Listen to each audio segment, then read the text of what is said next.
আমাদের মাথার ভিতরে কি আছে জানো? একটা আস্ত সুপার কম্পিউটার। এই জিনিসটা এতই আধুনিক আর উন্নত যে এর ভিতরের তারের সংযোগ গুনতে বসলে গুগল বাবাজিও বলবে, আরে বাবা থাম, আমার মাথা খাস না। আমাদের মস্তিষ্কে আমাদের সব চিন্তা, স্বপ্ন আর স্মৃতিকে বিদ্যুৎ দিয়ে চালায়। মানে আমাদের মাথার ভিতরে একটা ছোটখাটো বিদ্যুৎ কেন্দ্র বসে আছে। আর কত বিদ্যুৎ লাগে জানো? মাত্র 20 থেকে 25 ওয়াট। এবার একটু স্মৃতির কথা বলা যাক। আমাদের মস্তিষ্কের কিন্তু একটা টাইম মেশিনও আছে। এটা পুরনো স্মৃতিগুলোকে আবার জীবন্ত করে তোলে। যেমন ধরো, ছোটবেলায় যখন মা আদর করে গালে থাপ্পড় দিয়েছিল, সেটা মনে করলে আজও কেমন যেন গালটা গরম হয়ে যায়। আর সবচেয়ে মজার ব্যাপারটা হলো, এটা কিন্তু মাঝে মাঝে মিথ্যা স্মৃতিও তৈরি করে। হ্যাঁ, সত্যিই বলছি। মাঝে মাঝে মনে হয় ছোটবেলায় বোধহয় শাহরুখ খানের সাথে দেখা হয়েছিল, কিন্তু আসলে ওটা ছিল আমাদের পাশের বাড়ির পাপ্পু, যে খালি চুলে জেল লাগাতো আর উল্টা পুল্টা অ্যাক্টিং করতো। একটু ভাবো তো, আমাদের মস্তিষ্ক একই সাথে আমাদের সবচেয়ে ভালো বন্ধু আর সবচেয়ে বড় ধোঁকাবাজও বটে।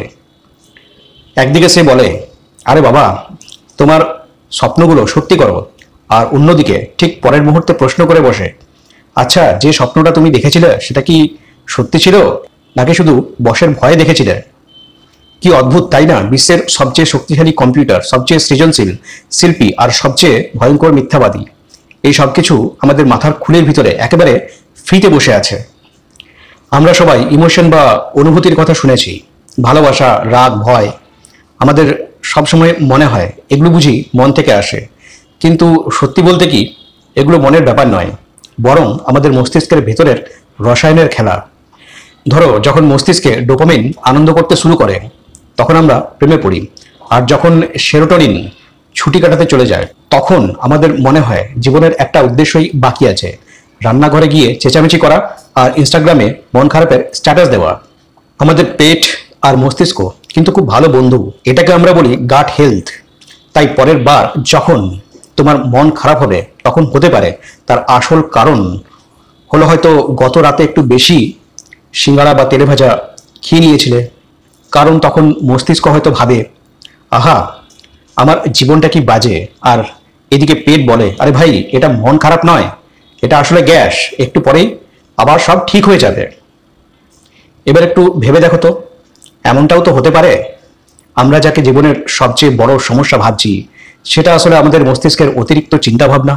বা ধরো, আমরা যেটাকে ভাঙা মন বলি সেটা আসলে পেটের সামান্য গোলমাল, আর যে কারণে আমরা মাসের পর মাস মন খারাপ করে বসে থাকি সেটা হয়তো কেবল আমাদের মস্তিষ্কের সেরোটোনিনের অভাব। তাই পরের বার যখন নিজেকে নিয়ে খুব দুশ্চিন্তা হবে একটু হেসে ফেলো। হতে পারে তুমি আসলে ভেঙে পড়োনি, কেবল সামান্য বিভ্রান্ত। আর হয়তো এটাই মানুষ হওয়ার সবচেয়ে সুন্দর অংশ। এবার আসা যাক সৃষ্টিশীলতার কথায়। যখন আমরা খুব মন দিয়ে কাজ করি তখন নাকি মস্তিষ্ক ততটা সচল হয় না, কিন্তু যেই না জানলার বাইরে তাকিয়ে আলুর তরকারিতে ভগবানের মুখ খুঁজি, অমনি মস্তিষ্ক পুরো জ্বলে ওঠে। মানে ধরো, অফিসে মন দিয়ে রিপোর্ট বানাতে বস হয়তো বলবে এইটুকুই, কিন্তু যদি জানলার বাইরে একটু অন্যমনস্ক হয়ে তাকাও তাহলে পরের কোটি টাকার স্টার্ট আপ আইডিয়াটা কিন্তু ওখান থেকে হয়তো বেরিয়েও আসতে পারে। এবার বড় প্রশ্ন, মস্তিষ্ক বনাম প্রযুক্তি। এরাই আজকাল খুব স্মার্ট হয়ে গেছে। হ্যাঁ, এই চ্যাট জিপিটি, এইসব, এরা সবাই আমাদের নিউরনের নকল করছে। কিন্তু সত্যিটা হলো, পৃথিবীর সবচেয়ে বড় সুপার কম্পিউটারও একটা বাচ্চার মতো দ্রুত শিখতে পারে না। মানে একটা বাচ্চা 3 দিনই একটা ভাষা শিখে ফেলে, আর এআই 5 বছর পরেও জিজ্ঞেস করে ডিড ইউ মিন। তাহলে আসল কথাটা হলো, ভালোবাসা মস্তিষ্ক থেকেই আসে, আইডিয়াও মস্তিষ্ক থেকেই, আর গন্ডগোলও মস্তিষ্ক থেকেই আসে। মানে আমাদের মাথার খুলির ভিতরে বসে থাকা ছোট্ট পিণ্ডটাই সবচেয়ে বড় সিইও, যে কিনা নিজের মাইনেটাও নিজেই নেয় আর ছুটিও নিজেই মঞ্জুর করে। মস্তিষ্কের সবচেয়ে বড় শক্তিটা হলো এর নিরাময় ক্ষমতা। মানে কোথাও কেটে ছিঁড়ে গেলে এটা নিজে তার জোড়া লাগিয়ে নেয়। মস্তিষ্কে নিউরোপ্লাস্টিসিটি নামে একটা জাদু আছে। সহজ কথায়, আমাদের মস্তিষ্ক প্লাস্টিকের মতো। মানে হাত ভেঙে গেলে যেমন প্লাস্টার লাগে, তেমনই মন ভেঙে গেলে এই প্লাস্টিক মস্তিষ্ক নিজেই নতুন করে সারিয়ে তোলে। এবার ধ্যান আর নতুন কিছু শেখার কথায় আসা যাক। নিয়মিত ধ্যান করতে করতে সত্যিই মস্তিষ্ক বদলে যায়। মানে রোজ যদি মেডিটেশন করো তখন মস্তিষ্ক বলবে, ভাই এবার আর রাগারাগি নয়, শুধু ঘন্টা বাজিয়ে মন্দির অ্যাপটা ডাউনলোড করে নাও। আর নতুন ভাষা শিখলে কি হয় জানো? ধরো ইংরেজি, স্প্যানিশ বা অন্য কোনো ভাষা, তখন মস্তিষ্ক বলবে আরে বাবা ওভারলোড হয়ে যাচ্ছি, কিন্তু চল এটাকেও ঢুকিয়ে নিচ্ছি মাথার মধ্যে। মানে প্রতিটি নতুন গান, প্রতিটি নতুন নাচের স্টেপ আমাদের মস্তিষ্কের গঠনটাই সত্যি বদলে দেয়। জিমে গেলে যেমন শরীরের গঠন ভালো হয়, তেমনি শিখলে মস্তিষ্কের গঠন ভালো হয়। এবার আসা যাক সবচেয়ে বড় রহস্য, চেতনার কথায়। বিজ্ঞান তো জানে কিভাবে রকেট মঙ্গল গ্রহে পাঠাতে হয়, কিন্তু এটা জানে না যে আমরা নিজেদেরকে কিভাবে চিনি। মানে নাসার বিজ্ঞানীরা বলছে মঙ্গলতে পৌঁছে গেলাম, আর আমাদের মস্তিষ্ক জিজ্ঞেস করছে কিন্তু আমরা কে? এটাই তো সবচেয়ে বড় ধাঁধা। মস্তিষ্কই সব, নাকি মস্তিষ্কের বাইরেও অন্য কিছু আছে? মাঝে মাঝে তো মনে হয় মন আর আত্মা দুটো আলাদা জিনিস, কিন্তু যেই না ইএমআই এর মেসেজ আসে, দুটোই মিলেমিশে বলে ওঠে ভাই এবার পালা। মস্তিষ্ক শুধু একটা অঙ্গ নয়, এটা আসলে আমরা। আমাদের অতীত, বর্তমান, স্বপ্ন সবকিছুই ফাইল এর ফোল্ডারের মধ্যে সেভ করা আছে। মানে মস্তিষ্ক আসলে কোনো পেন ড্রাইভ নয়, পুরো একটা গুগল ড্রাইভ। আমাদের মস্তিষ্কের কিছু কিছু নিউরন তো 100 বছর পর্যন্ত বেঁচে থাকে। মানে এই নিউরনগুলো বীমা পলিসির চেয়েও বেশি বিশ্বস্ত। মানুষ বদলে গেল, সরকার বদলে গেল, প্রেমিকা বদলে গেল, কিন্তু নিউরন একই জায়গায় দাঁড়িয়ে রইল। আর জানো আমাদের মস্তিষ্ক 5-10 মিনিট অক্সিজেন ছাড়াও দিব্যি বেঁচে থাকতে পারে। মানে কেউ যদি বলে একটু ধৈর্য ধরো, ভাই মস্তিষ্কের চেয়ে ধৈর্যশীল আর কেউ নেই পৃথিবীতে। 5 মিনিট পর্যন্ত দম বন্ধ করে বসে থাকে, আর আমরা হোয়াটসঅ্যাপের ব্লু টিক 5 সেকেন্ড দেরি করে দেখলেই বন্ধুত্ব পর্যন্ত ভেঙে দিই।